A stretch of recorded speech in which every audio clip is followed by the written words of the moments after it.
the latest host on my show, JLAW. What's good? What's good? What's good? What's good? What's good? What's good, everybody? And today we'll be asking him a couple little questions to find out more about him, because if you're like me and you've seen him perform many times before, it's just some things that I was curious about, and I'm sure that y'all are curious about too. So let's get into that. Alrighty, so my first question for you, what does the J in JLAW stand for? You know, I get asked that kind of often. The J stands for, my first name is Jonathan. That's my first initial. I was at church one day, and out of nowhere, one of my peers that I looked up to, he came out and he goes, "What's good, JLAW?" And I was like, "Huh?" And then his best friend walks up out of nowhere and goes, "What's good, JLAW?" And then one day, somebody I call my big sister had overheard them saying JLAW, and she's like, "I like that. Yo, yeah, you look like a JLAW. I'm gonna start calling you that too." So since then, it literally was like a name that kind of just stuck. So people that see me in public, they were like, "Hey, JLAW, what's good?" That from that upbringing. And you're talking 11, 12, 13, 14, somewhere in that age range, and so it kind of stuck. It's long lasting. It's definitely sticking with you. Yeah. It definitely fits you. It definitely fits. And then I can even say the J represents some other J words, like just. Jazzy. Definitely jazzy. And I might throw another J word out there some later, you know, somewhere out in space land. But yeah. As the Purple Hair Bandit, what do you enjoy most about being an overall artist? Because you're much more than that. I have on multiple occasions watched you host amazing shows and be a true entertainer. Ooh. And then you started with the Purple Hair Bandit. Okay, so. Cause we 20 right now. So, so Purple Hair Banditisms. And that's what we're gonna call this category, Purple Hair Banditisms. I decided I was gonna dye my hair color purple. That I really wanted to try. And I was like, you know what? I really still want to try purple. For whatever reason, it was resonating with me. I wanted it. And so a year ago, probably like September, October-ish, maybe November. Well, this will be a full year when I've been a purple hair.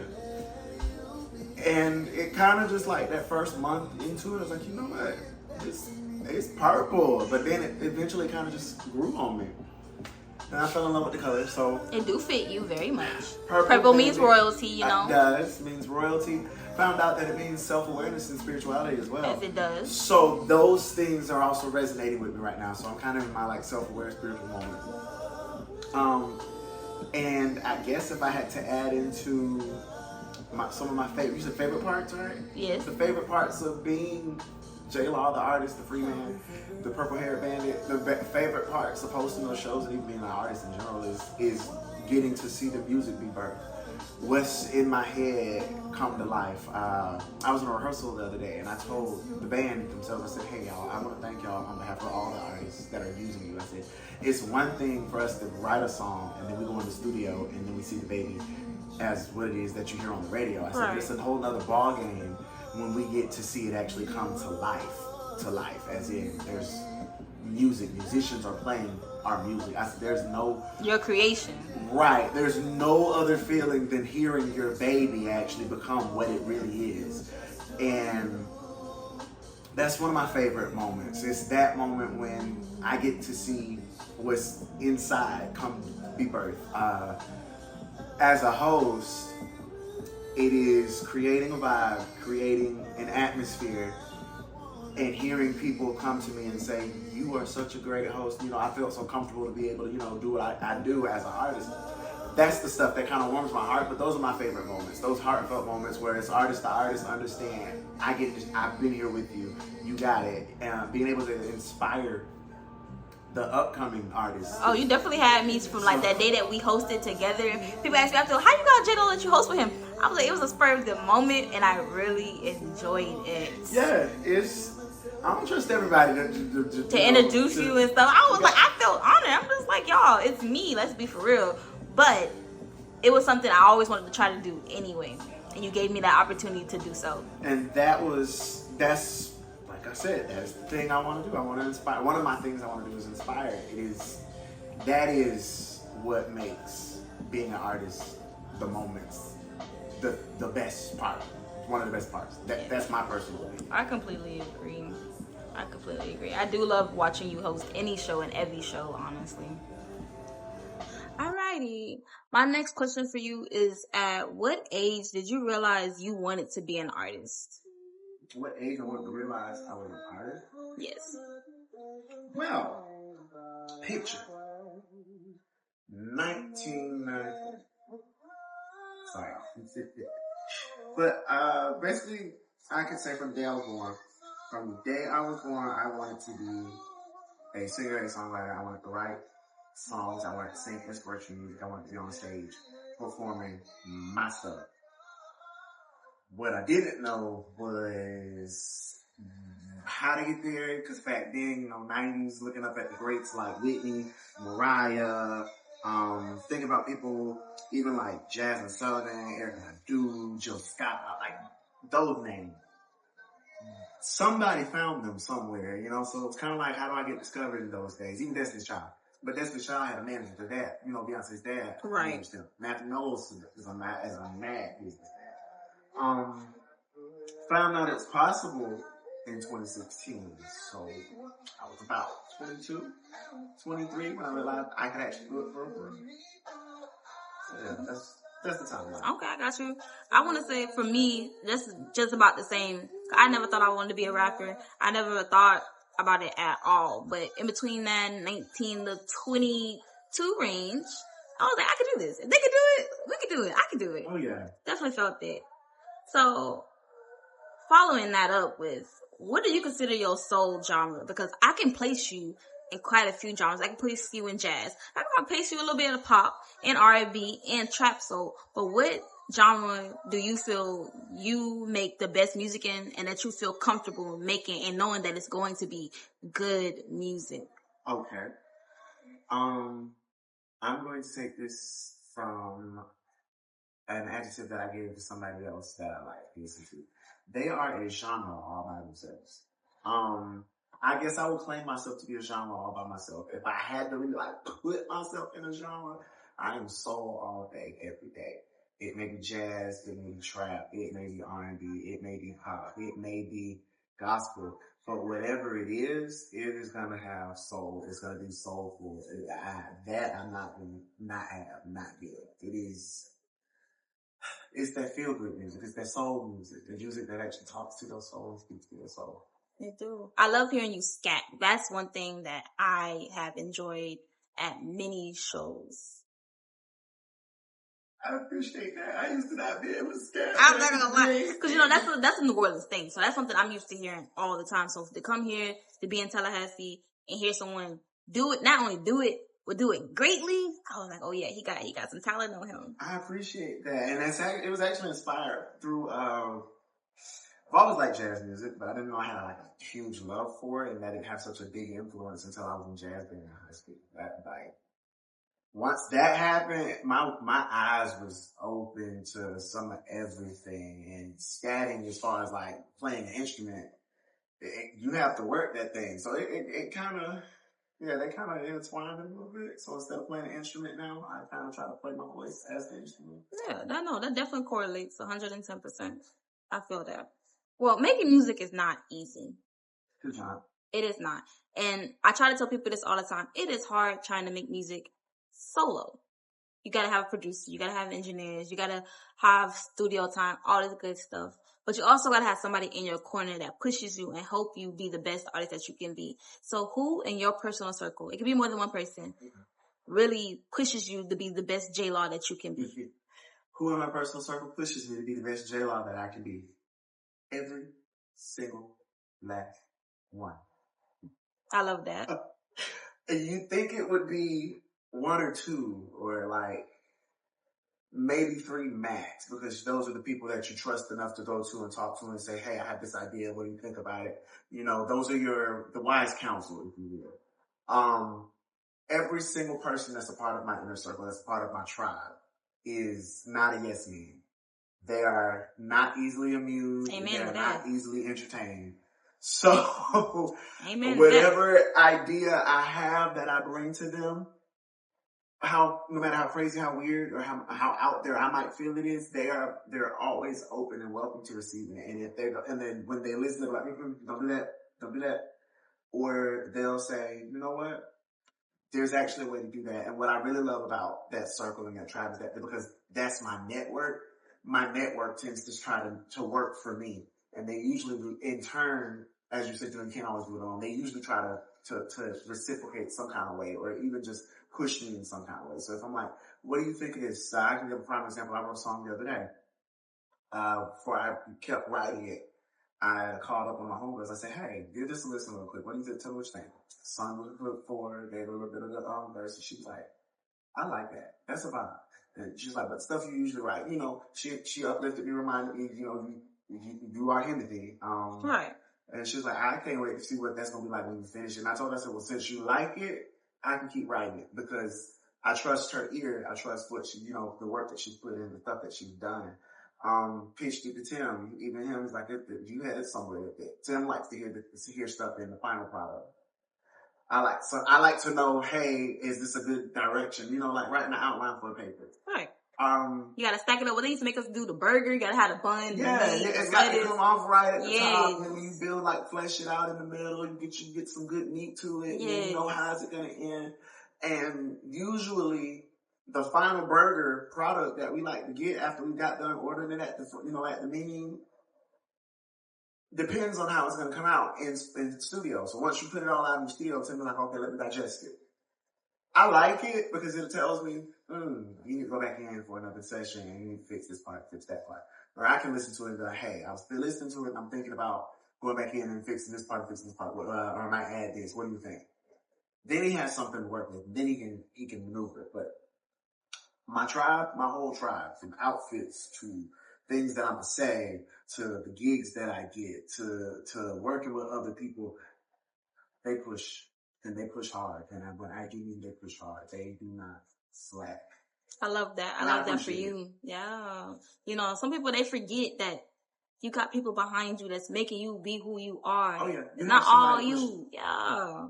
Yeah, no, I love that. And I love the way that you said that. So I hope, your tribe, because I know they're going to watch your interview. They are. Some of them want to share it.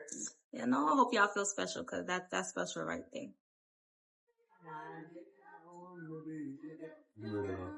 Okay, everyone, we had to have a quick little snack break because y'all never going to sit in this chair and be hungry. So my next question for you is, who are your top 5 overall artists ever? Top 5 overall artists ever? Yes, it could go back decades, it could be new, we really don't. Okay. Well, sitting in the crown seat right now is Erykah Badu. And not say right now as in, she was never my favorite, but really found she was one of my faves as I got older. As I got older, I remember when I'm looking back on, my first memories of, a music video, her song, Didn't You Know? Love it. Was the first music. It's the first music video. I always hear it. I hear it. I see it. Speaking of which, the song that's playing right now is patterned off of that song specifically. Yeah. So it was she's one. Okay. Erykah Badu. Destiny's Child, the DC3 stand. Okay. They were, oh God. Oh, I played the fool like that. Rihanna. Love it. John Legend. Love that, for sure. And Paramore. I knew I loved you. I knew I loved you because I love Paramore. That's kind of what shapes my, and just to throw honorable mention mellow music. That kind of what shapes my, musical essence. I love that for me. Okay? Because there's not many people that know about Paramore, or really many bands at all. Even though they used to be really popular. They were popular in the angsty teen years. 2015 through 2018 era. But I was already in it. I was already there. We were there. I watched the emo concert. I remember this because the guys were headbanging with their hair, but it was intentional. But those guys gave one heck of a show. Oh my God. And they played it on MTV. It was a late night concert, but it was so good. It is. Didn't know the band, didn't I know love what they were mosh saying. pits. I love mosh pits. I love the vibe. That's my what I like to listen to. That is my genre of music. Oh yeah. Like, I like rap. I like R&B. I like pop, but that's not what gravitates. Like right now, Willow Smith. Willow's doing her thing. Willow has me in the chokehold, baby. When I say all day, every day, she got it. She's doing her thing. All right, my next question, and this is juicy to me. Listen, so when I asked him this question, Juicy. it is his top 5. Do not get in your feelings, because I'm asking all y'all this question.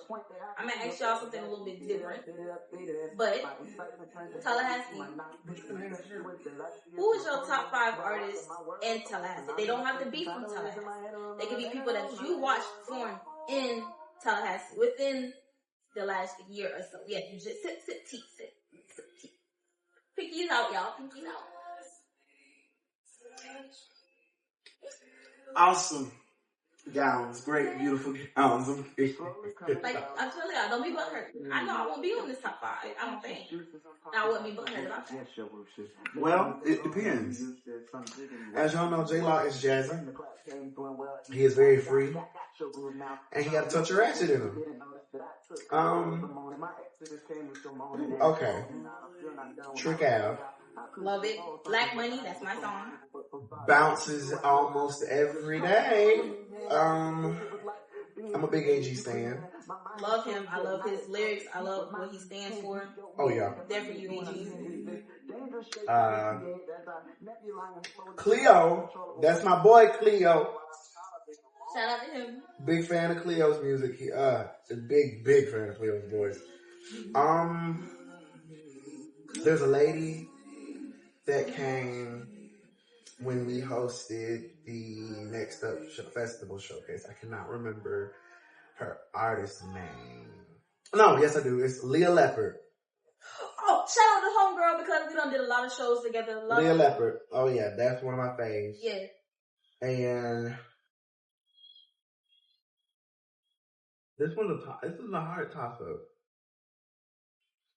because it's kind of between like 2 to 3 other artists. We do honorable mentions. We do So okay. So Dalen Brown. That boy got them skills. Honorable mention. Ooh, honorable mention. Okay, so he not number 5. He's not number 5. I'm doing 2 honorable mentions. Clock that T. I like Dalen and I love him dearly, but I'm waiting to see the hungry dog, the dog that came to eat, the dog that says this is my turf, and that's no shade and that's no disrespect to what he does as an artist already. I definitely get there's like this switch that I'm waiting to see really click in his performances, and when it clicks, it's gonna be over because he already up there. He's gonna be a beast. The beast has not been unleashed yet. That's all I'm waiting on. Got you. Second honorable mention. I love me some She Loves Kai. And dude. But he is also an honorable mention. And dude, he get played daily. Especially the that get played daily. Oh yeah. I love watching him perform too. I love his little movements. Yes, there's always a vibe when he's up on stage. But number 5 goes to the artist that just won't put my song out yet. And that spot goes to Crucial. Oh. Crucial Productions. Oh my God. We're waiting on you, sir. Waiting on you. Yes. Okay, so for my final question is, how do you be making these people laugh? I'm gonna be honest with you. I don't really think I'm all that funny, but I really have an influence from Looney Tunes. Bugs Bunny is one of my favorite Looney Tunes. The Animaniacs. I'm a cartoon guy. I'm an anime guy. So you know they always have those quirky, funny moment, random slapstick moments. I really just when I say I open myself up to be vulnerable and to be, air quotation marks, laughed at by the audience is really what I'm doing. Because I have no idea what I'm going to say. Sometimes I surprise myself. Sometimes some jokes land. Some jokes fly right over their heads. Ooh, and I say fly like a bird. And then when I bring it back and it come back around like a boomerang, then they catch it. And I'll be like, yeah, it ain't work out. It's okay. You know, we have those moments, but yeah, we can't get them all. I would say to anybody that is an upcoming host or wants to host shows, the best thing that you can do is be a thermostat and a thermometer. You gotta know where the mind of your people are. Some people come in wanting to decompress. This is their way of decompressing for the day. This is their relaxation time. You got some people that come in and they're coming in from an argument. There's so much stuff on somebody's mind, and your goal should be to reel everybody in and let them know this is a safe space. This is a space to have fun. This is a place where you are safe to be yourself. And then ride with it. And not every audience is the same audience, and that can be tough because you got to rally however many people are in that audience and keep them with you. And some audiences come in lit, like the one night stand all white party. They was turned the minute they walked through the door, but it was that all white. I'm telling you, it was that all white. Yes. But then you have the all black party, which was right after that. And it wasn't that everybody wasn't enjoying themselves, but they were slightly a little apprehensive. They were a little chilly. And they were only chilly because they didn't know what they were coming to. A lot of them was their first time.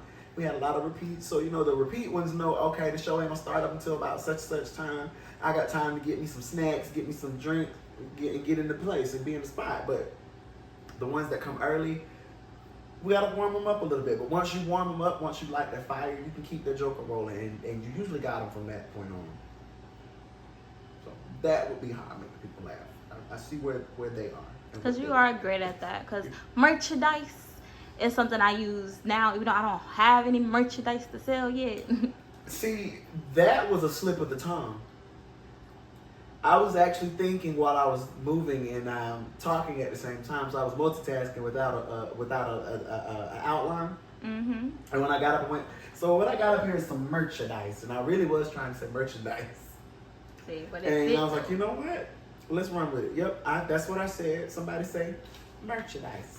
So there is merchandise coming from JLAW too, though. Oh yes, because I remember those custom shoes that you showed us. I have custom JLAW shoes. I may be putting those in production. Who knows? But I will be putting into production the I'm Lit brand for the Littest Host. Oh, I need me one of those. Oh yeah, they're gonna be basically kind of like the shirt I have on, except y'all won't have the back. My shirt has a back. Y'all know that I am the lit host and not the host with the most. Yes. But lit host nonetheless. It's just gonna be like I'm lit, or you can't say that. Oh Lord, I just know. But the main gist of it'll be I'm lit, and if I had to give it like a why behind the what and a why to the premise, it's one to boost the brand of being the littest host, but also, you know, we all have a light. We are all our own unique constellation, our own unique star, and we all have to shine at some kind of way. I just want to say thank you for coming and being in Cartel Space. Technically, you're in the underground version of Cartel Space. Hey. Since you're my very first interview, even though I be at these shows and I do many interviews, this is my first official in-set interview. Oh, I appreciate that. And I'm very appreciative of you for being here and not minding being in the underground. Don't mind at all. Y'all gotta start somewhere, right? Exactly. So, you know, let the people know where they can follow you and where they can find your music at. Heard. So guess what? It's your fave Jazzy Soul. I am the free man. I am the littest host and not the host with the most. I am the purple haired bandit. It's your boy JLAW. You can follow me on all social media at Just Being JLAW, JUSTBEING JLAW. And I know there's gonna be like a clicky link somewhere around this screen. Right after this clip. Clink clink. So you're an artist? Yeah. Are you good at it? Yeah, bitch, I'm in my bag.